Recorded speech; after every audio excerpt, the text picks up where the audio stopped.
Hello friends, हमारे channel रंग बिरंगी दुनिया में आपका स्वागत है। और आज मैं फिर से एक नई जानकारी के साथ आपके सामने आई हूँ।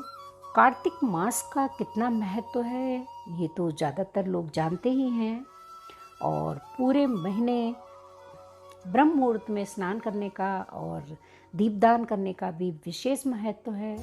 तो अब तो कार्तिक महीने का अंतिम दिवस आ गया है, यानी कि कार्तिक पूर्णिमा पर अगर आपने पूरे महीने स्नान नहीं किया है तो आखिरी के 5 दिन, और अगर आखिरी के 5 दिन भी नहीं आप कर पाते हैं तो आखिरी के 3 दिन, और अब तो 3 दिन भी नहीं बचे हैं। तो कार्तिक पूर्णिमा में स्नान का और दीपदान का विशेष महत्व है। भारतीय संस्कृति में कार्तिक पूर्णिमा का धार्मिक एवं आध्यात्मिक महत्व माना गया है। कार्तिक पूर्णिमा को देवताओं की दिवाली के रूप में भी मनाते हैं। इस दिन कई धार्मिक आयोजन, पवित्र नदी में स्नान और पूजन किया जाता है। अगर पूरे मास स्नान नहीं कर पाते हैं तो एक दिन में ही पूरा फल मिलता है। कार्तिक पूर्णिमा हमें देवों की उस दीपावली में शामिल होने का अवसर देती है जिसके प्रकाश से प्राणी के भीतर छिपी तामसिक वृत्तियों का नाश होता है। इस माह की त्रयोदशी चतुर्दशी पूर्णिमा को पुराणों ने अति पुष्करणी कहा गया है। आप कल ब्रह्म मुहूर्त में स्नान करके दीपदान अवश्य करें। इस पूर्णिमा को कार्तिक पूर्णिमा, त्रिपुरी पूर्णिमा एवं गंगा स्नान के नाम से जाना जाता है। शास्त्रों में कार्तिक पूर्णिमा के दिन गंगा स्नान करने का बहुत महत्व बताया गया है। इसी दिन ब्रह्मा जी का ब्रह्म सरोवर पुष्कर में अवतरण हुआ था। कार्तिक पूर्णिमा के अवसर पर लाखों तीर्थयात्री पुष्कर आते हैं। पवित्र पुष्कर सरोवर में स्नान कर ब्रह्मा जी के मंदिर में पूजा करते हैं, दीपदान करते हैं। एक कथा और भी प्रचलित है कि इसी दिन भगवान शिव ने त्रिपुरासुर नामक राक्षस का वध किया था।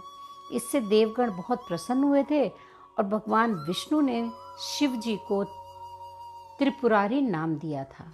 त्रिपुरासुर ने स्वर्गलोक पर भी अपना अधिकार जमा लिया था। त्रिपुरासुर ने प्रयाग में काफ़ी दिनों तक तप किया था। उसके तप से तीनों लोग जलने लगे। तब ब्रह्मा जी ने उसे दर्शन दिए। त्रिपुरासुर ने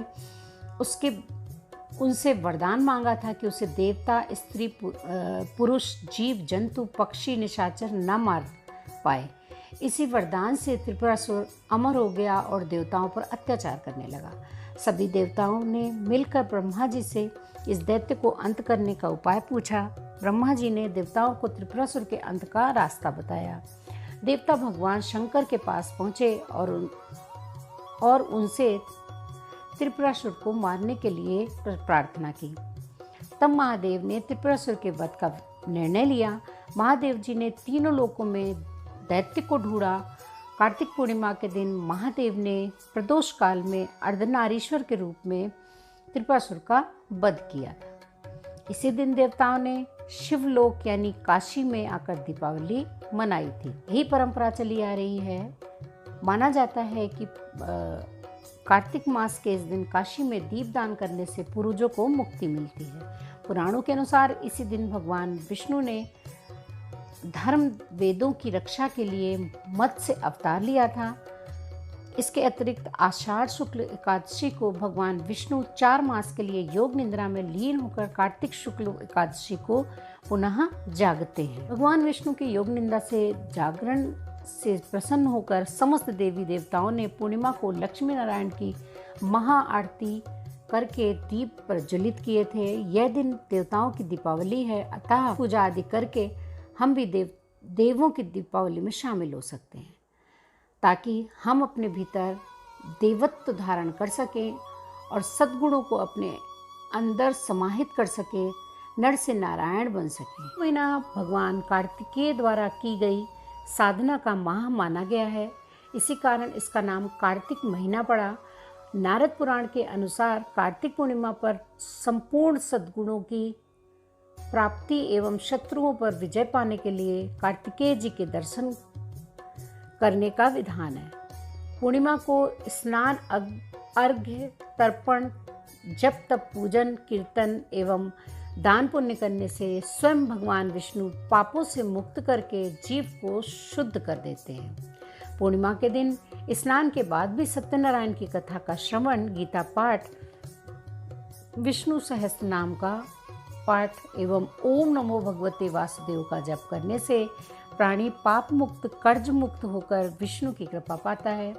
भगवान विष्णु को प्रसन्न करने के लिए इस दिन आसमान के नीचे सायंकाल घरों, मंदिरों, पीपल के वृक्षों एवं तुलसी के पौधों के पास दीप प्रज्वलित करने चाहिए। सिख धर्म के अनुयायी गुरु नानक जयंती के रूप में प्रकाश उत्सव मनाते हैं। इसी दिन सिख धर्म के संस्थापक पहले गुरु नानक देव जी का जन्म हुआ था।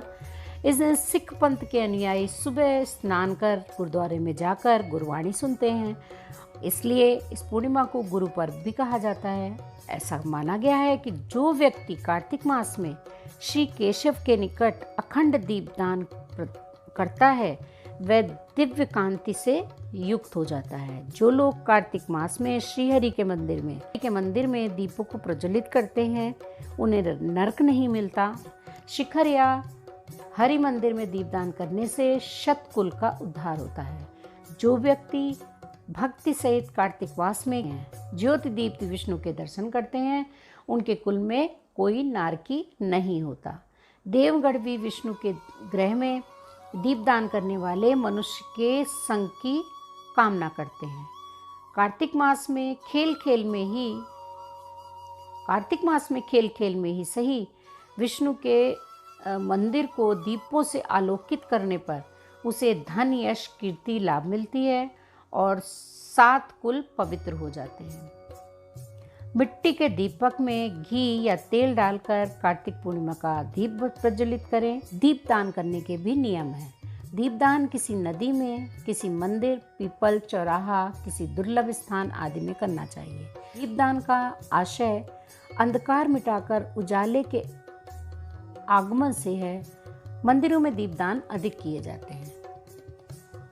बोलिए विष्णु भगवान की जय। लगी आप लोग को ये जानकारी, अगर थोड़ी भी पसंद आई हो वीडियो तो प्लीज़ आगे शेयर करिएगा, लाइक करिएगा और चैनल में फर्स्ट टाइम विजिट कर रहे हैं तो चैनल को सब्सक्राइब कर दीजिएगा।